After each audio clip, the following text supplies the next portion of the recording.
Hi everyone, once again welcome back to this learning platform. And today we are going to discuss the question paper of DSSB. तो DSSB का जो previous trend था और जो आजकल का trend है उस क्वेश्चंस के बारे में बात करते हैं। तो हम पहले ये एक पुराना क्वेश्चन पेपर सोल्व करते हैं, फिर मैं आपको आज का बताऊंगा कि आजकल DSSB में कैसे क्वेश्चन आ रहे हैं। तो ये DSSB के सभी एग्ज़ाम्स के लिए रहेगा, क्योंकि जो बोर्ड है वो सेम ही है एग्ज़ाम बनाने वाला, बस एग्ज़ाम के पैटर्न पे कोई फ़र्क नहीं पड़ता है। पोस्ट अलग अलग रहती हैं, चीज़ें सब में वही हैं, टेंस सब में सेम रहता है, सब्जेक्ट वर्ब सेम है, सारी चीज़ें सेम ही हैं। ठीक है, तो इस चीज़ की टेंशन नहीं लेनी है। 4-5 स्ट्रॉन्ग टॉपिक बताऊँगा, वो तैयार करना है। चलो स्टार्ट करते हैं फटाफट। तो देखो क्वेश्चन नंबर 81। क्वेश्चन नंबर 81 में क्या है, दिया हुआ है कि the Maharaj were good host. तो अगर आप लोगों ने टेंस पढ़ा हुआ, ये टेंस के बाद हमें एक टॉपिक पढ़ते हैं जिसका नाम है क्वेश्चन टैग। और क्वेश्चन टैग का ही ये क्वेश्चन है, क्वेश्चन नंबर 81 और क्वेश्चन नंबर 82। तो दो क्वेश्चन क्वेश्चन टैग के हैं। क्वेश्चन टैग का बहुत ही सिंपल सा रूल होता है। देखो मैं आपको यहीं पे चैप्टर के बारे में थोड़ा शॉर्टकट बता देता हूँ। अगर क्वेश्चन पॉजिटिव होता है तो उसका क्वेश्चन टैग नेगेटिव बनता है। स्टेटमेंट अगर पॉजिटिव होती है तो स्टेटमेंट का पॉजिटिव है तो नेगेटिव बनेगा, और नेगेटिव है तो पॉजिटिव बनेगा। ठीक है, बस इतना सा है। इसी से आप 90% चीज़ें अपनी सॉल्व कर सकते हो। और एक चीज़ और है दूसरी, वो क्या है, वो है ये कि आप अगर इसमें ध्यान दे लो कि टेंस नहीं बदलता, टेंस कभी भी चेंज नहीं होता है क्वेश्चन टैग में। तो देखो आप पहले वाले रूल से ही ना 90% क्वेश्चंस को सोल्व कर सकते हो। The Maharaj were good host, तो स्टेटमेंट कैसी है, पॉजिटिव है। पॉजिटिव का मतलब है उसमें नोट वोट नहीं लगा हुआ, बस सीधी सी बात है। अगर ये पॉजिटिव है तो उसका क्वेश्चन टैग नेगेटिव बनने वाला है। ठीक है, तो देखो पहला तो बन नहीं सकता क्योंकि ये पॉजिटिव है।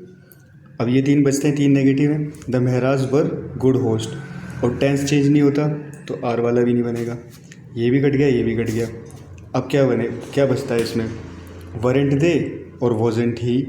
ठीक है, तो जब आप दो ऑप्शंस का इसमें से आराम से एलिमिनेट कर रहे हो, एक तो एलिमिनेशन टेक्निक भी वही बंदा लगा सकता है जिसने थोड़ा बहुत इसमें पहले से ही पढ़ रखा हो।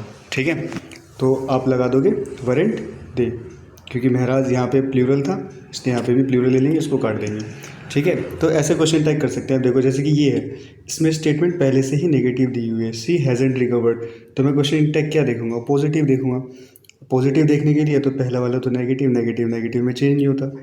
और haven't it, have not it, ये भी नहीं हो सकता, दो तो होंगे ही नहीं। तो बचा क्या, है शी और इज सी। अब देखो मैंने क्या बोला, सेकंड स्टेटमेंट पे ध्यान देना कि टेंस नहीं बदलता है। यहाँ पे क्या है, हैज़ नॉट, यहाँ पे तो इज़ है, बाबूजी काट दो उसको भी। तो क्या है आपके हाथ में, answer C. Question tag is one of the easiest topic in English and you can get high marks in this. बहुत अच्छे से आप इसमें स्कोर कर सकते हो, बहुत ही आसानी से। ठीक है, तो कुछ नहीं है, लेकिन क्वेश्चन टैग को डायरेक्ट मत पढ़ना, पहले एक बार टेंस पढ़ो, टेंस के बाद आप क्वेश्चन टैग पढ़ लो। मस्त टॉपिक है, बड़ा मस्त है। और जो उसका तोड़ है वो मैंने आपको बता दिया। देखो पॉजिटिव है तो नेगेटिव, नेगेटिव है तो positive, do not change the tense, simple. ठीक है, शॉर्ट में इतना बता दिया। अब देखो वोकैब हर एग्ज़ाम के लिए इंपॉर्टेंट होती हैं। अगर आप इसमें एसएससी की वोकैब पढ़ के बैठे हो डीएसएसबी के एग्ज़ाम में तो बहुत बढ़िया है। कोई सी भी टॉप 200 पढ़ लो, आप ब्लैक बुक से पढ़ डालो, कोई दिक्कत नहीं है। ओमनीपोटेंट इतनी बार रिपीट हो चुकी है, हर एग्ज़ाम में रिपीट होती है, आज भी आती है। घिसी पिटी वोकैब है, वही है, 400-500 याद कर लो, काम बन जाएगा। तो ओमनीपोटेंट का मतलब होता है ऑल पावरफुल, जो पावरफुल होता है। अच्छा, इसमें एंटोनिम बताना है, यानी कि अपोजिट की बात बतानी है। इग्नोरेंट होता है अज्ञानी, ड्यूबियस संदेही, स्टेबल स्थिर। पावरलेस का मतलब क्या हो गया, ओमनीपोटेंट जिसके पास बहुत पावर है, और पावरलेस मतलब जिसके पास कोई पावर नहीं है। तो आंसर हो गया बी, बात ख़त्म। चलो आगे चलते हैं। अब निगेट का मतलब क्या होता है, किसी चीज़ के प्रभाव को ख़त्म कर देना, नलीफाई करना, जैसे कि किसी चीज़ को।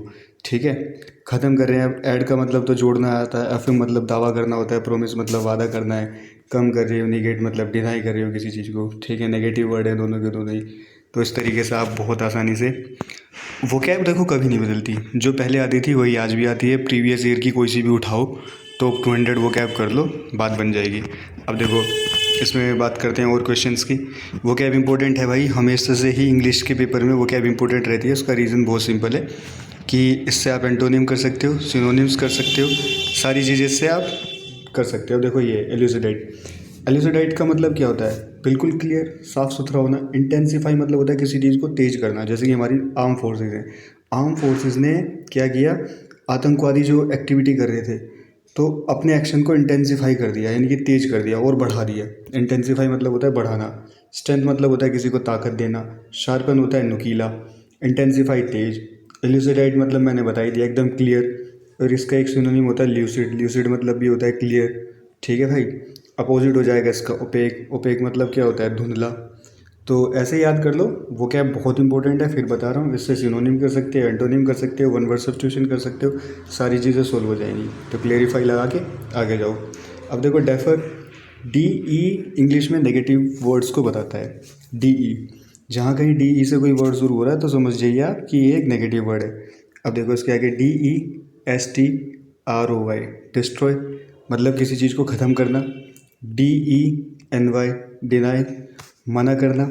Degrade, D E G R A D E ई, डिग्रेड करना मतलब किसी को आप नीचा दिखाने की कोशिश कर रहे हो, डिस्ट्रॉय कर रहे हो, डिमिनिश कर रहे हो। तो डी ई से सारे वर्ड नेगेटिव बनते हैं, बस एक ही पॉजिटिव होता है डेफरेंस। बस ये इसका एक्सेप्शन है, D E F E R E N C E. Difference का मतलब होता है रिस्पेक्ट, हालांकि इसके आगे डी ई लगा है लेकिन ये पॉजिटिव वर्ड है। ठीक है, तो बाकी बता दिया मैंने। देखो डी का फंडा अगर आपको वो कैब नहीं भी आती तो भी जुगाड़ लगा सकते हो। डेफर ये नहीं कि एक नेगेटिव वर्ड है। अब इसके लिए हमें थोड़ी सी कार्रवाई करनी है। एज्यूम मतलब किसी चीज़ को चालू करना, बियर मतलब सहना, रेफ़र करना मतलब आगे भेज देना। तो डी ई डेफर और डिले, डेफर करना रद्द करना, डिले करना किसी चीज़ को। ठीक है, तीन ऑप्शन तो ऐसे ही ख़त्म हो रहे थे, तो आप आसानी से काट सकते थे इनको, कोई दिक्कत वाली बात नहीं थी। अब चलते हैं आगे। देखो भाई वो क्या बहुत काम की है। देखो 2 4 6 क्वेश्चन तो आपकी वोकेबलरी से डायरेक्ट ही हो जाएंगे। अब अगर मैं बात करता हूँ एंथुजियास्टिक की मोस्ट रिपीटिव स्पेलिंग है, फिर भी अगर नहीं आती तो एलिमिनेट कर लो, एरर तो है इसमें। एंथुजियास्टिक में सी नहीं आता, ओ नहीं आता। ठीक है, एंथुजियास्टिक की ट्रिक बता देता हूँ। देखो आपको E N T H U, इसमें जो स्पेलिंग होती है ना एस आई ए एस होता है, S I A S T I C, enthusiastic. Enthusiastic का मतलब क्या होता है, जोशीला होता है। ठीक है, और नीचे आ जाओ अमेंडमेंट। अमेंडमेंट होता है किसी चीज़ के अंदर बदलाव करना। डबल एम नहीं आ सकता, एरर है। डबल एन नहीं आ सकता और टी नहीं आ सकता। ठीक है, सॉरी नो एरर हो गया ये तो, क्योंकि ये तीनों स्पेलिंग गलत है यहाँ पे। तो नो एरर लगा के आगे जाओ, बन गया ना वो कैब से काम।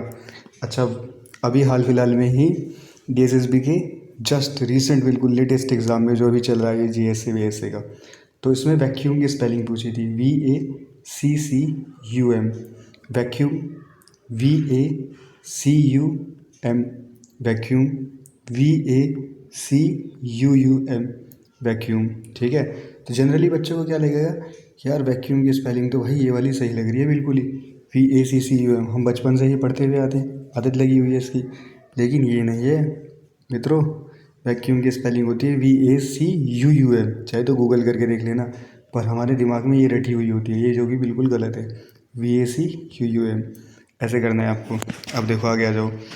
अब ये जो होते हैं 89 क्वेश्चन नंबर की बात करते हैं। इसमें क्या है, इन क्वेश्चंस को करने के लिए ना आपको चाहिए ग्रामेटिकल नॉलेज होनी चाहिए भाई, ये फिलअप्स वगैरह को भरने के लिए। सीधी सी बात ये है। अब देखो नाइदर जो नोर जो फॉरगेट दैट। अब कोई बच्चा है जिसको इंग्लिश नहीं आती, वो क्या कर सोचेगा कि यार दो लोगों की बात हो रही है, एक तो है जोनी और दूसरा है जोए, तो दे आना चाहिए, लेकिन ऐसा नहीं होता। ठीक है, क्या होगा इसमें, क्योंकि जब नाइदर नोर आते हैं तो हम सिंगुलर की तरह, ये सिंगुलर की तरह एक्ट करते हैं, और फॉरगेट से पता चलता है कि ये पास्ट की बात हो रही थी, तो ही हेड चिपका देंगे हम, चिपका के आगे निकलते हैं। 5 माइल्स एक सिंगुलर यूनिट की तरह काम कर रहा है, तो 5 माइल्स एक सिंगुलर यूनिट की तरह काम कर रहा है, तो आर नहीं आ सकता। प्रेजेंट की बात है तो वर नहीं आ सकता, और ये सिंगुलर यूनिट की तरह काम कर रहा है तो आर नहीं आ सकता, बचा क्या इज़। तो ऐसे करके कर सकते हो।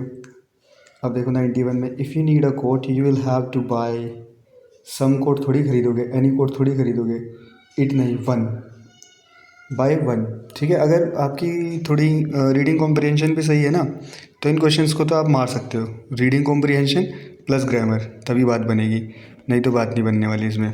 ठीक है, अब देखो Tom is at the moment he is, अब इसमें कोई देखने की ज़रूरत नहीं, ही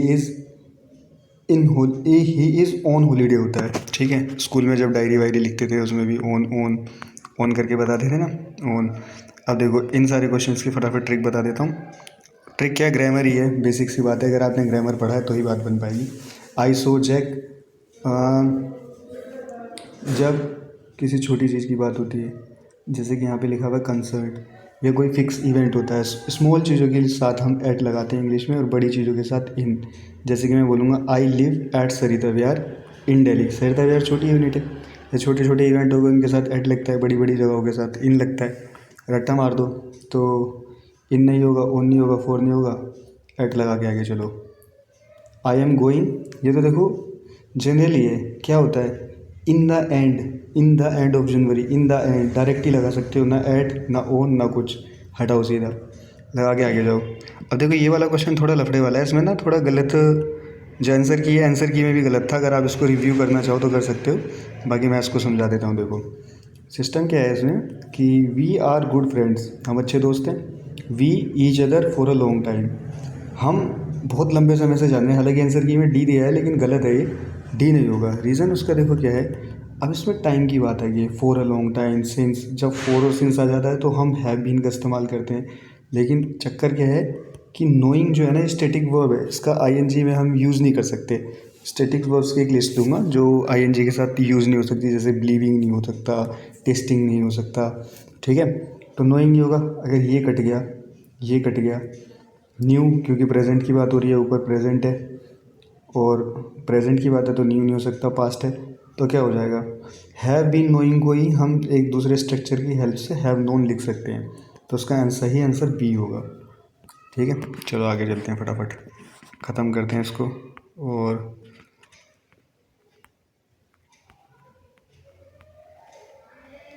बस ये कुछ एरर के क्वेश्चन हैं, इन एरर के क्वेश्चंस को भी निपटाते हैं फटाफट।